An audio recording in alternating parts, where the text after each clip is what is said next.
Levy, Yeah. status update on yourself. Pizza. That's my status update.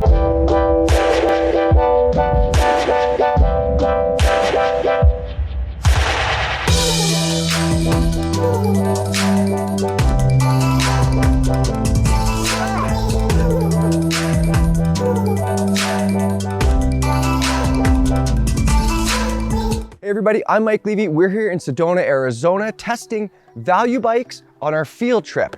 Right now, we're looking at Vitus's Mythique 29 VRX. It's a $2,000, 140mm travel trail bike that's sold direct to consumers.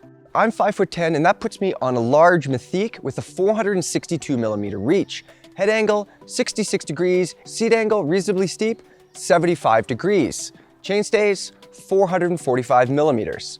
So $2,000 direct to consumer doesn't necessarily mean questionable geometry. The numbers on this thing, pretty normal. $2,000 also doesn't have to mean low-end suspension. On this one, it's using a horse link system. It's driving a RockShox Monarch R shock with rebound adjustment to deliver 140mm of travel. Now there's no pedal assist switch on this one, but we're gonna talk about that later. On the other end of the bike, we have a Marzocchi Z2, and that's using their rail damper with this low-speed sweep adjuster here. Now the rail damper, that's similar to Fox's original grip damper, so we have high hopes for this fork. It should work pretty well. As we've seen before, SRAM runs this town when it comes to value bikes.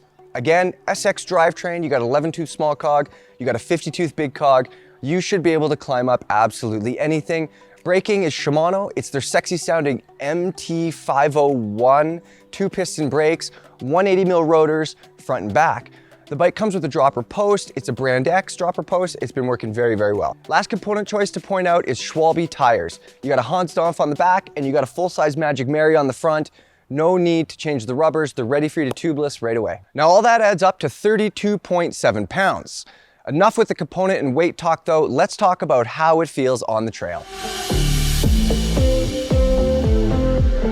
All right, we've got this $2,000 Vitus Mythique VRX, 140mm travel up front, 29-inch wheels. What did it take to get it set up? Not a whole lot, to be honest with you. It's pretty straightforward. For the rear, we're running 25% sag. Up front, we can go with the recommended air pressure. It has a much more effective damper in there, their rail damper with adjustable low-speed compression, so we didn't need to overpressurize the fork. Schwalbe's tires, ready to tubeless right out of the gate, zero issues. As a right out of this box, this bike's ready to roll. Easy to get set up, easy to get you on the trails. No need to fuss around swapping out components or anything like that.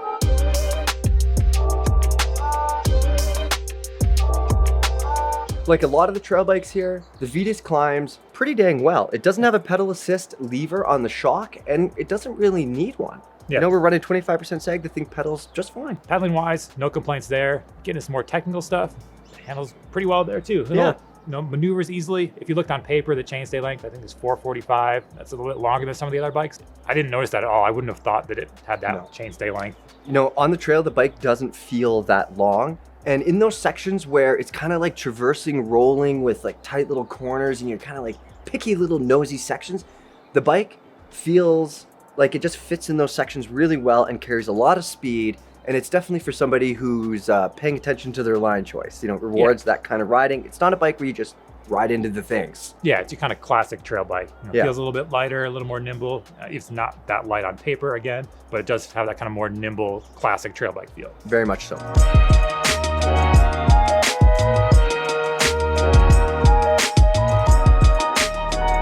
Once you get this thing to the top of the hill, obviously it's time to descend. Best part of the ride, how did it handle?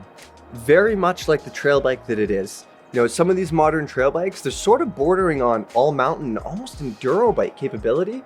This, it feels more like a trail bike, and that's not a slight against Vitus at all, is it? It's a bike that rewards smart line choices, technical terrain. It's really at home at like mid-speed and slower speed sections of technical trail. Yeah, it doesn't feel quite as solid and planted as that common saw that we have. That bike just kind of feels like a mini tank. This one just has a little bit lightness to it. A little more agile, pretty rewarding. Yeah, it's interesting too that Casimir, you noted those chainstays earlier. I would have guessed that they were way shorter than that because on the trail, the bike feels like that. It's not the most stable thing when speeds are fast and it's rough, but definitely it's a great bike when it's not fast and rough. Yeah, exactly. And also worth noting, like the short stem, nice rise in the handlebars, just kind of gets you in a nice comfortable descending position. So you can be aggressive, just gotta be smart with those line choices. Exactly.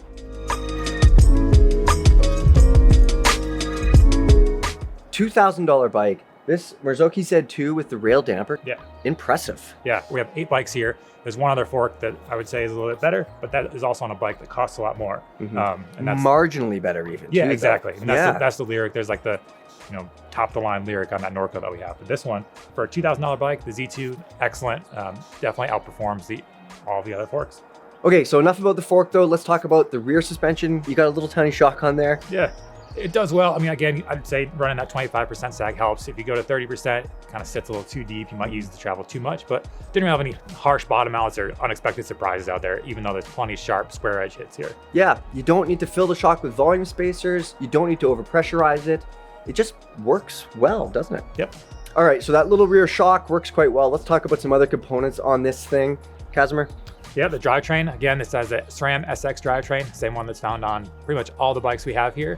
12 speeds, shifts well. That shifter ergonomics, we complained about that before. I'm gonna mention again, it just doesn't play that well with the brake levers. You might need to get creative with your positioning of the brake and the shifter. But as far as shifting performance goes, hits all the gears, no issues.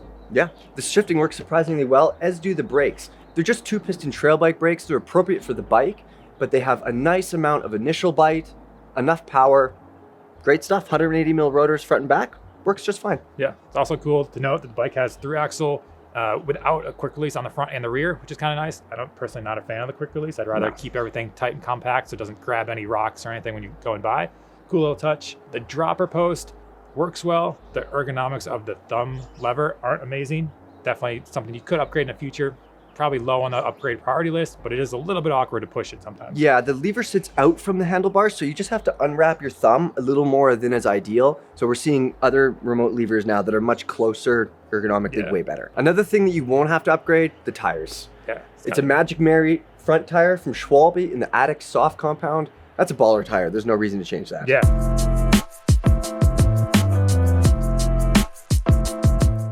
So I was actually fastest on the whole loop on this bike out of all 8 bikes. And looking at the times, I made most of that up in the traversing section. Again, just like we were talking about, this bike just like weaves in and out, and it just covers ground really, really fast when it's that kind of terrain. Climb time, it was 4th out of 8 bikes, and downhill time, tied for 3rd fastest. Yeah, my climbing time, I was also 4th out of 8. And then downhill time, 4th out of 8th again. I think I actually lost my time on that traversy section somehow, which who knows? Because you went slower than me. I went slower, that's how I lost It's the time. either, is it lack of fitness or is it lack of skill? Where did you want to put it on? We'll go with, I probably took a nap partway through, yeah. Whatever you want to call it. Yeah. Overall, yeah, I mean, they've made a solid trail bike, get you into the game, doesn't need a lot of components to be upgraded, really. I can't think of a thing I would change right off the bat. That's what's kind of nice about these bikes. The last thing you want to do is spend more money when you've already budgeted just to get a bike like this. Yeah, so for $2,000, this is a bike that isn't going to hold any trail rider back, especially if you're the kind of rider you've been riding for a few years, you want something to grow with you. 29er, 140 miles of travel, great suspension, pretty sharp geometry. Yeah. Not much to complain about here, Vitus. Yeah, they did a good job here. All right, so that's our take on the Vitus Mythique VRX 29. Overall, pretty impressive little trail bike. Stay tuned for more value bike reviews from our field trip here in a very chilly Sedona, Arizona.